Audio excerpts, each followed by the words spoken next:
tahun 6 lahir NU. Bahkan wa idza na'asa ahadukum, jika kalian memang ngantuk, tidurlah terlebih dahulu. Jangan dipaksakan ngantuk dalam sholat dalam keadaan ngantuk, seperti santri saya Al Muslim itu sholat subuh sujudnya lama banget ini anak. Pas berdiri saya masya Allah, waduh ini khusyuk banget. Sampai rakaat kedua pas terakhir at-tahiyat disenggol dikit guplak tidur.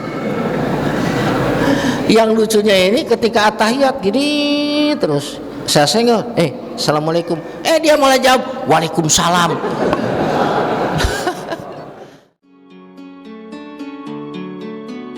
Allahumma arhamna bil Qur'an. Ya, yang ketiga apa tuh? Tidak fanatik, Bu. Tidak fanatik berlebihan. Lakum dinukum waliyadin. Yang keempat, Islam wasatiyah yang dimiliki oleh NU selalu memberikan kemudahan, mencari yang termudah untuk diamalkan oleh kita semua. Jadi kalau ada gini nih, yuridullahu bikumul yusra, Allah menghendaki kemudahan, wala yuridullahu bikumul usra, Allah tidak menghendaki kesulitan. Saya tanya bapak-bapak sekarang senang yang susah senang yang sulit? Pengennya yang susah sulit. Kita semua manusia pengennya yang mudah. Nah itulah yang dikedepankan, kemudahan. Ya, sholat berdiri, nggak kuat berdiri, duduk, itu kemudahan. Jangan sampai gede, jangan duduk, tetap berdiri. Ya, bisa nggak bisa harus bisa. Saya nggak bisa Pak Ustadz, pakai tambang. Pas ruku turunin, pas ruku terus tuh tarik lagi sujud. Nggak harus begitu dalam agama. Pernah Nabi masuk ke dalam masjid. Ketika masuk ke dalam masjid, ada tambang yang dibentangkan dari satu tiang ke tiang lagi. Kata Nabi, "Mahada, ini apaan?" "Ini tambang ya Rasulullah." "Punya siapa? Siapa yang masang?" "Jenab." Ya. Buat apa itu Jenab membentangkan tambang di sini? Dia akan rajin sholat. Kalau dia lelah, dia bersandar ke tambang itu. Bagaimana? Kata Nabi, "Halo, lepaskan." Lepaskan. Keluarlah sabda Nabi, apabila seseorang idza shalla ada di mana-mana kalian ya terasa lelah akan melaksanakan sholat, ya istirahatlah dulu. Sampai-sampai apabila kalian lapar, apa dulu? Makan dulu, sholat dulu. Makan dulu. Betul nggak? Apabila kalian mau buang hajat, pengen buang hajat, aduh ini udah komat, pengen buang hajat, sholat atau buang hajat dulu? Buang hajat dulu. Jangan sampai ketika sholat, aduh gak kuat, pengen kentut, akhirnya ngerusuh. Bahkan wa idza na'asa ahadukum, jika kalian memang ngantuk, tidurlah terlebih dahulu. Jangan dipaksakan ngantuk dalam sholat dalam keadaan ngantuk, seperti santri saya Al Muslim itu sholat subuh sujudnya lama banget ini anak. Pas berdiri saya masya Allah, waduh ini khusyuk banget. Sampai rakaat kedua pas terakhir at-tahiyat disenggol dikit guplak tidur. Yang lucunya ini ketika at-tahiyat gini terus saya senggol, assalamualaikum, dia malah jawab waalaikumsalam. Sampai sekarang masih ada kayak gitu. Ini artinya apa? Ya, bahwa itulah akibatnya kalau kita tidak menjalankan kemudahan tersebut. Berikan kemudahan, yassiru wala tu'assiru, berikan kemudahan, jangan diberikan kesulitan. Agama ini mudah, ad-dinu yusrun, agama ini mudah, jangan dipersulit, jangan dieksklusifkan. Kalau dieksklusifkan nantinya bisa jadi apa? Ya, jadi radikal. Maka kita berikan yang terbaik dan termudah. Ada orang masuk Islam, "Pak, saya mau masuk Islam." "Ya, terus gimana caranya?" "Udah, ucapin 2 kalimat syahadat." "Asyhadu." "Pak, bagaimana nih?" "Ya, saya belum bisa pakai jilbab." "Terus gimana?" "Ya udah sholat." Bisanya gimana? Bisanya kamu apa? Allahu Akbar. Wah sering tuh Allahu Akbar mendengar. Wah Allahu Akbar. Terus gimana? Rukunya juga Allahu Akbar, Allahu Akbar, Allahu Akbar. Gak apa-apa. Perlahan, bahkan saya pun sering kedatangan orang yang masuk Islam tidak menggunakan jilbab, pakai kaos segini. Kadang-kadang aduh iya emang masuk Islam pakai kaos sakit gitu ya. Ya. Terima. Berikan kemudahan kepada mereka. Jangan sampai ketika mereka masuk Islam, ayo sekarang segera hari ini juga disunat. Istri bapak jilbab, kalau enggak sah Islamnya. Aduh, orang nanti bisa apa? Berabe. Ya, yassiru, berikan kemudahan kepada mereka. Ini Islam wasato. Dan banyak itu dalam Islam. Ayo kita kalau mau bepergian kita boleh jamak, kita boleh qasor. Maka lahirlah lebih baik sholat di qasor kalau jaraknya sudah 120 km. Qasor terus.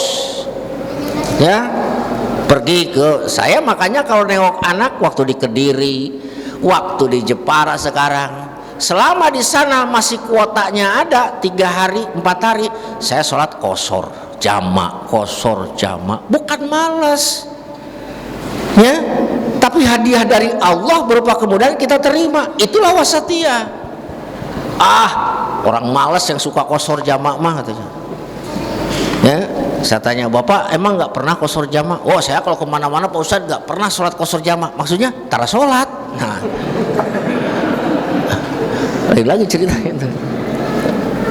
Ini lihat Pak ya, yasiru, berikanlah kemudahan.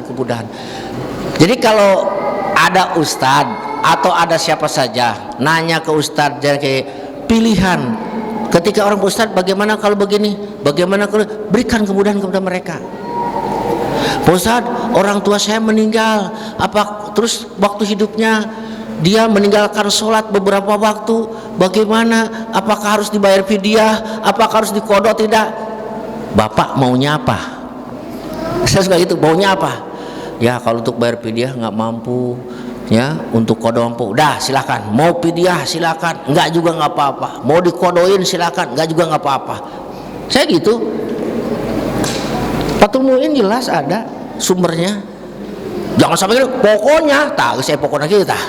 Pokoknya itu harus dipidyahin. Fidyahnya nggak boleh kepada siapa-siapa, ke saya ya.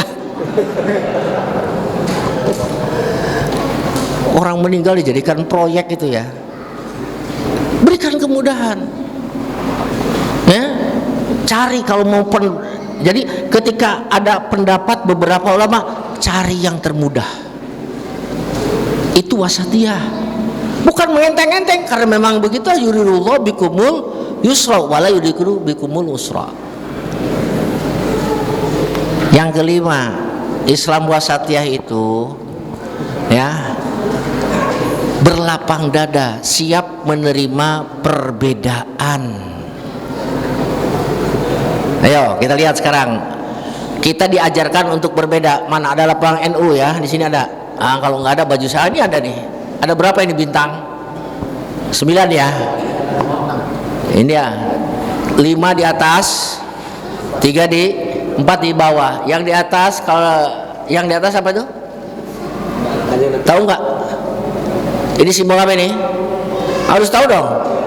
Ini Nabi dan para sahabatnya. Sahabat Nabi ada berapa? Khulafaur Rasyidin 4. Abu Bakar, Umar, Utsman, Ali. Nabi sholat bintang yang satu di atas. Di bawahnya ada berapa? 4. 4 ini apa? Mazhab. Mazhab yang 4, Hanafi, ya, Maliki, Syafi'i, Hambali. Dikalkulasikan jadi jumlahnya 9. Islam ke Indonesia dibawa oleh wali 9, Wali Songo. Nah, kita jadi warga Nahdlatul Ulama tidak hanya diperbolehkan dengan satu mazhab saja. Boleh kita pakai Syafi'i, boleh pakai Maliki, boleh pakai Hambali, boleh pakai Hanafi. Ketika berbeda mazhabnya itu tetap NU. Ya? Kalau kita ngaji dalam bab fikih, dalam Fathul Muin saja, boleh Pak, nggak jadi masalah. Misalnya nih, Bapak subuh atau sholat lah, boleh katakan ini, wudunya Syafi'i, sholatnya Maliki, boleh. Apalagi kalau gini, subuh sholatnya dari mulai wudu, kemudian sholatnya mazhabnya pakai mazhab yang tua, Hanafi. Zohor wudu sholatnya pakai Maliki, asar wudu sholatnya pakai Syafi'i, maghrib kemudian isya pakai Ahmad bin Hanbal, boleh. Cuma jadi masalah Bapak menguasainya fikih yang 4 tadi, menguasainya fikih Hanafi, Maliki, Syafi'i aja boro-boro, betul nggak? Ya. Fathul Muin boro-boro, Fathul Qorib aja susah, apalagi Fathul Muin, apalagi Fathul Wahhab. Ini perbedaan, dan perbedaan itu merupakan satu kenikmatan. Ini saya contoh, mungkin saya pernah sampaikan, tapi ulang lagi Bu ya Pak. Siapa itu Imam Maliki? Gurunya Imam Syafi'i. Siapa itu Imam Ahmad bin Hanbal? Muridnya Imam Syafi'i. Mereka berbeda pendapat antara guru dan murid, tapi karena hati mereka yang begitu putih bersih, tanpa ada dengki, tanpa ada permusuhan, tanpa ada sedikit pun sifat-sifat kotor yang ada pada hati mereka, semua mazhab itu berkembang di seluruh dunia dengan pengikut berjuta-juta.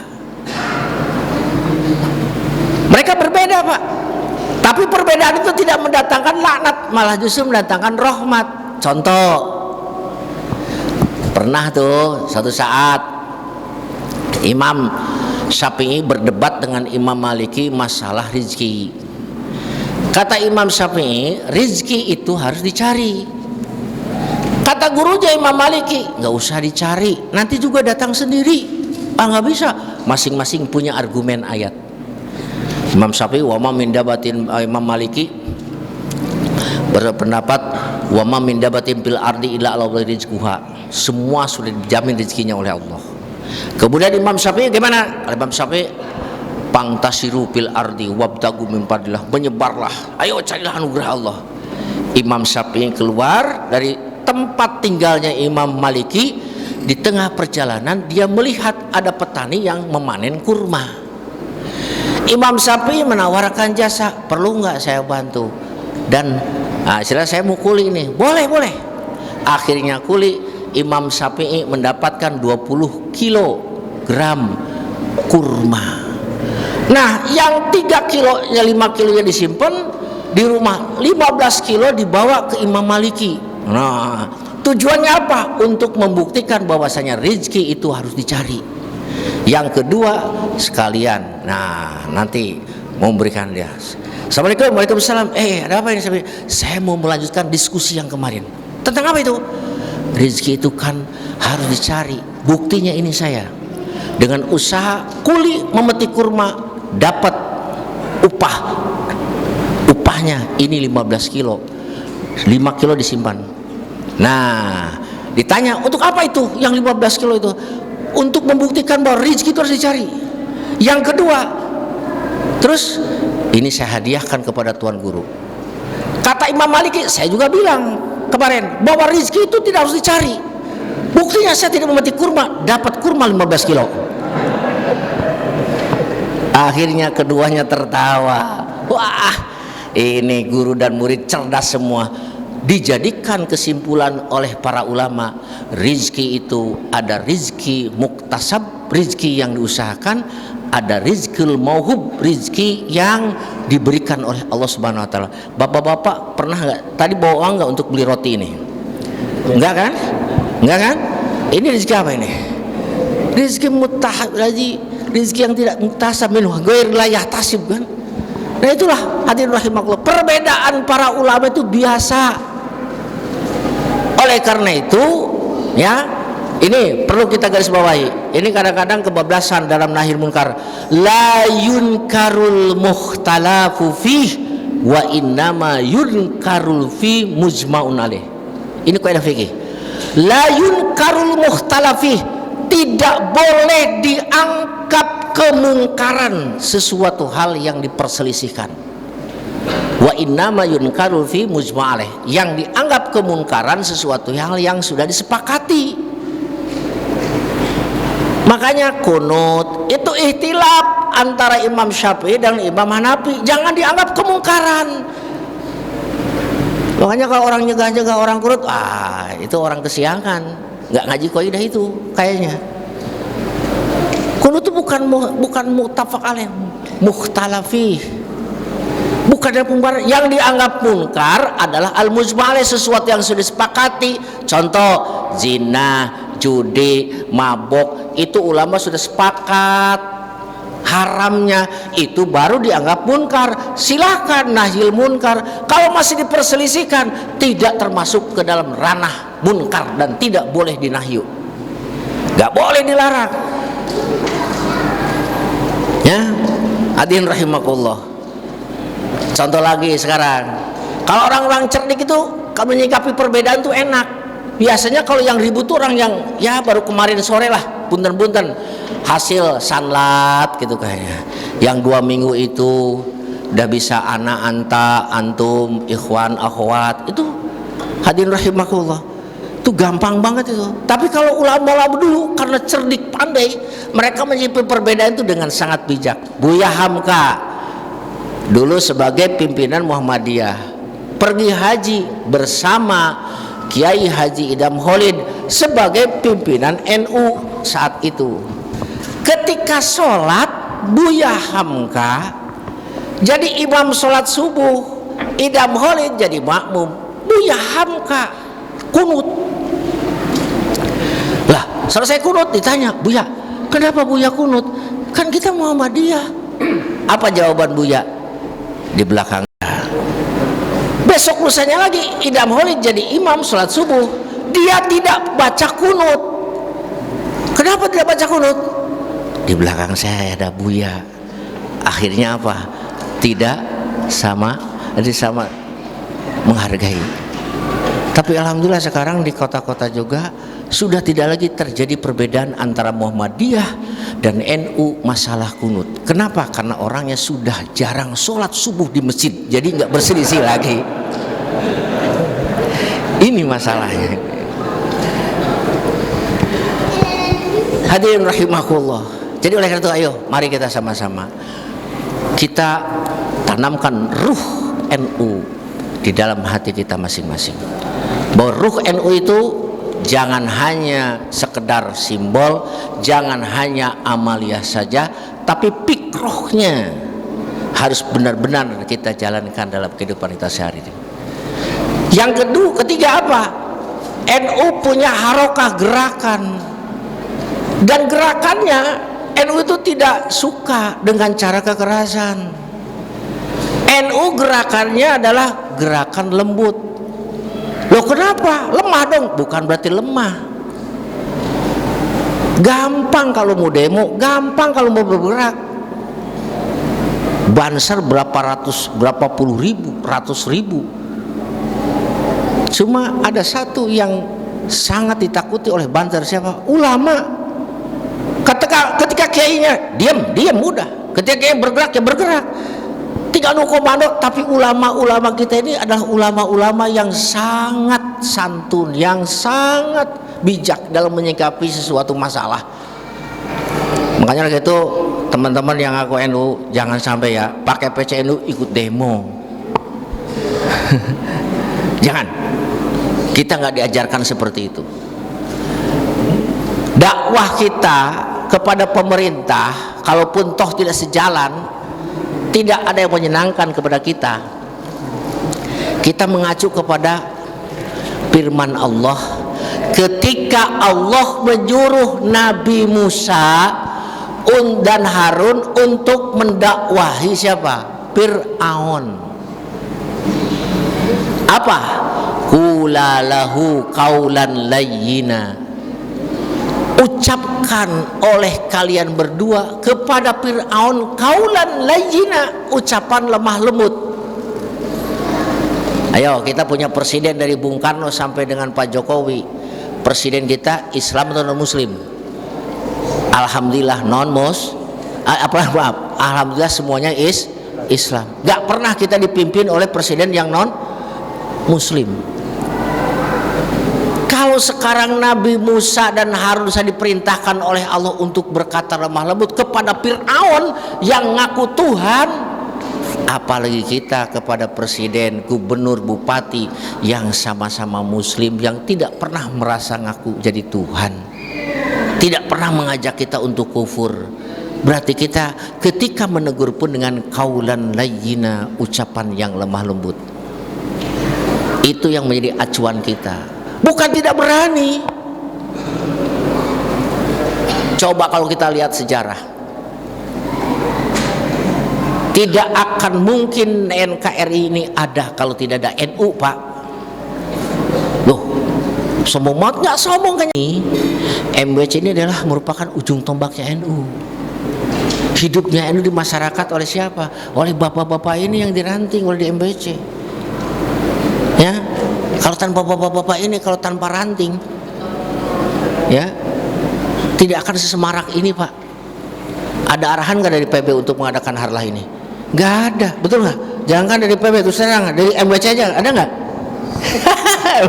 dari PC ada nggak? Nggak ada kan? Tapi inisiatif bapak-bapak mengadakan ini di sini, ini ujung tombak, betul nggak? Iya, makanya saya ngomong begini, ini PL teroris ngomong begini nggak apa-apa ya. Ini yang paling dominan ini adalah MWC, ranting MWC ini adalah binaan yang sebenarnya harus bina.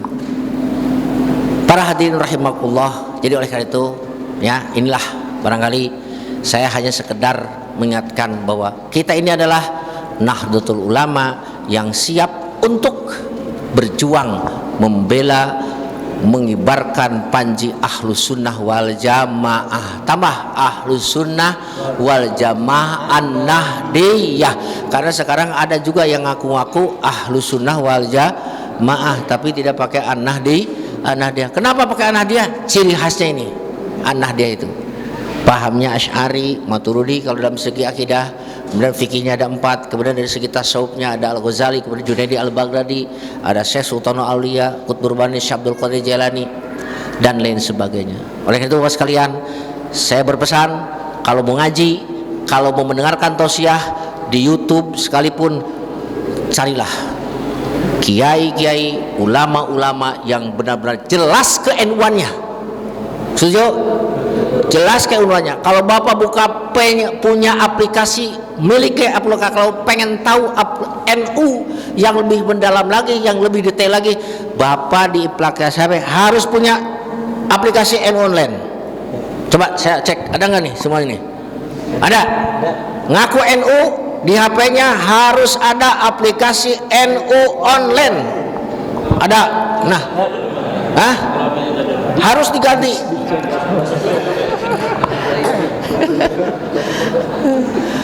Harus ada. Saya ada 2 NU online. Harus ada itu. Mau tahu jadwal sholat, mau tahu doa-doa, mau tahu tentang seluk-beluk NU, Bapak buka itu NU online. Ya, jangan ragu-ragu, jangan malu, buka itu. Sok baca terus. Oh ini. Ya, hadirin rahimakumullah. Demi kita kokoh dalam ke-NU-an. Dan yang terakhir, jangan mudah nge-share sesuatu hal ya yang sekiranya kita tidak tahu dengan jelas ini share ilmu ini dari mana, sumbernya dari NU atau bukan. Ya, harus berdiyakini oh ini dari NU, baru kita sharekan, dipersilahkan. Oh ini sumbernya online, silakan, sudah legalitasnya sudah teruji. Jangan asal wah ini As-Sunnah langsung share, ini share. Ya, orang NU masih nge-share yang sembarangan. Ya, hati-hati.